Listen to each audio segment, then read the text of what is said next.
بسم اللہ الرحمن الرحیم۔ السلام علیکم ورحمۃ اللہ۔ اسلام آباد میں ہونے والی 2 روزہ کانفرنس کے اندر جہاں پر مختلف لوگوں نے بڑی زبردست تقریریں کی، وہاں پر شعلہ بیانی کی،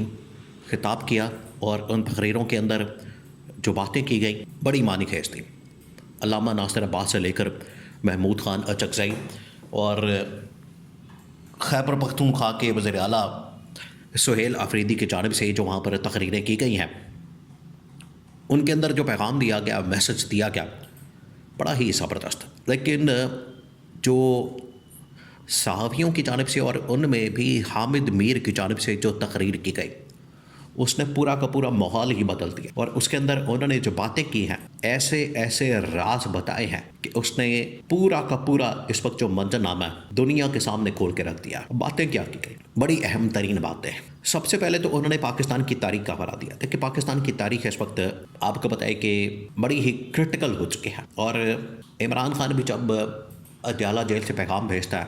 عمران خان کی جانب سے جب بھی کوئی پیغام آتا ہے، میسج آتا ہے، تو عمران خان ایک ہی بات کرتا ہے کہ چاہے پہلے پاکستان کی تاریخ کو پڑھیں، 1971 کے واقعات کو پڑھیں،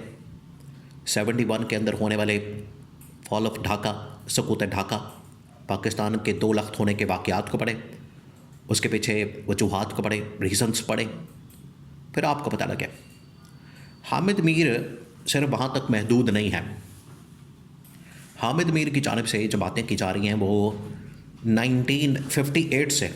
شروع ہوتا ہے معاملہ، کس طریقے سے اس وقت ایوب خان نے پاکستان کے اندر مارشل لا نافذ کیا، اور اس کے بعد مسلسل پاکستان ایک آپ کہہ لیں کہ فیصدائیت کے دور میں چلا گیا، 58 سے لے کر پھر اس کے بعد 68، پھر اس کے بعد 71، پھر اس کے بعد 78 جنرل ضیاء الحق، پھر اس کے بعد مشرف۔ تو اس کے اوپر خاص طور پر حامد میر نے ساری توجہ دی۔ انہوں نے پھر کہا کہ جب یہ تحریک چلی لائرز کی، موومنٹ کی، عدلیہ کی آزادی اور بحالی کی، وہ ایک ایسی تحریک تھی جس سے پاکستان کے لیے یہ ایک ٹرننگ پوائنٹ تھا پاکستان کے لیے، اور اس سے پاکستان بڑا کچھ حاصل کر سکتا تھا، پاکستان اس سے بالکل ٹریک کے اوپر آ سکتا تھا، اور یہ پاکستان کے لیے ایک ٹرننگ پوائنٹ تھا، لیکن پاکستان اس سے فائدہ نہیں لے سکا، اور پاکستان ایک بار پھر سے اسی ڈگر کے اوپر چلا گیا۔ تحریک کی کامیابی کے بعد، آزادی کے بعد اسی ڈگر کے اوپر چلا گیا، جو آج اس کا انجام بڑا ہی خوفناک اور بھیانک کے سامنے آیا۔ انہوں نے کہا کہ اس کے بعد جنرل راحیل شریف، پھر جنرل باجوہ، اور اب جنرل عاصم، یہ جو 2-3 ادوار ہیں ٹاپ ملٹری کمان کے، اور ان سے متعلق جو واقعات ہیں وہ آپ پڑھیں تو آپ کے رونگٹے کھڑے ہو جائیں۔ پھر انہوں نے آج کی مثال دی۔ انہوں نے کہا کہ یہ جو سارا کچھ جنرل افیئرز کے ٹرائل کے بعد ہوا ہے، اس میں بہت سارے لوگ گواہ ہیں، نواز شریف بھی، نون لیگ کی لیڈرشپ بھی، اور ساتھ میں پیپلز پارٹی کی لیڈرشپ بھی آج یہ بڑی باتیں کر رہے ہیں۔ اب انہوں نے بڑا زبردست حوالہ دیا۔ انہوں نے کہا کہ یہ عمران خان کے دور میں جنرل افیئرز DGI بنے، اور جنرل باجوہ اس وقت آرمی چیف تھے، آج یہ باتیں کرتے ہیں جنرل افیئرز کے خلاف کہ انہوں نے ہمیں یہ کیا، انہوں نے وہ کیا، ہمیں ایسے نقصان دیا، ہمیں ایسے نقصان پہنچایا۔ تو یہ کوئی کیوں نہیں ذکر کرتا کہ اس کا بینیفٹ کس کس کو ملا، اس سے فائدہ کس نے حاصل کیا،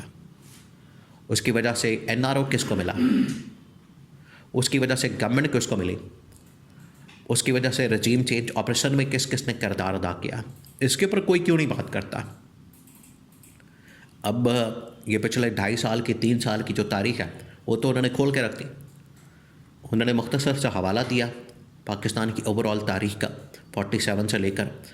2022-23، اور انہوں نے کہا کہ یہ پچھلے 3 سالوں کے اندر جو ہوا ہے، یہ تو 47 سے لے کے 2023 تک، یہ پچھلے تقریباً کو 70 سال بنتے ہیں، 75 سال بنتے ہیں، اس میں نہیں ہوا جو پچھلے 2-3 سالوں کے اندر ہو گیا۔ تمام واقعات، تمام چیزیں، تمام جو ریکارڈ ہے وہ 2-3 سالوں نے توڑ دیے، اس کے اندر جو کچھ ہوا ہے۔ تو انہوں نے کھل کھلا کر بات کی کہ آج جو کچھ ہو رہا ہے اس کے پیچھے موجودہ جو اس وقت سول لیڈرشپ، پھر انہوں نے کہا کہ آج پاکستان میں جو تمام کے تمام سیٹنگ منسٹر یہ خود یہ بات کرتے ہیں، اس بات کو مانتے ہیں، تسلیم کرتے ہیں کہ پاکستان میں ایک ہائبرڈ نظام چل رہا ہے، ایک ہائبرڈ سسٹم موجود ہے، ایک ہائبرڈ نظام اس وقت چل رہا ہے کہ چلا اس کو کوئی اور ہے، فرنٹ پر کوئی اور ہے۔ تو یہ انہوں نے کہا کہ یہ سیٹنگ منسٹرز جب اس بات کا حوالہ دیتے ہیں تو پھر پیچھے کیا رہ جاتا ہے، پیچھے کیا بچتا ہے؟ اس سے آگے بھی کوئی بات ہے، اس سے آگے بھی کوئی چیز ہے۔ جب آپ کے سیٹنگ منسٹر یہ بات کر رہے ہوں، ان کی جانب سے بات کی جا رہی ہو کہ یہ ملک کے اندر ایک ہائبرڈ سسٹم بنا دیا گیا، ایک ہائبرڈ سسٹم کام کر رہا ہے، تو پیچھے پھر کیا بچتا ہے؟ انہوں نے کہا کہ یہ تو خود تسلیم کر رہے ہیں، مان رہے ہیں، اعتراف کر رہے ہیں۔ تو ہمیں تمام حقائق کو سامنے رکھتے ہوئے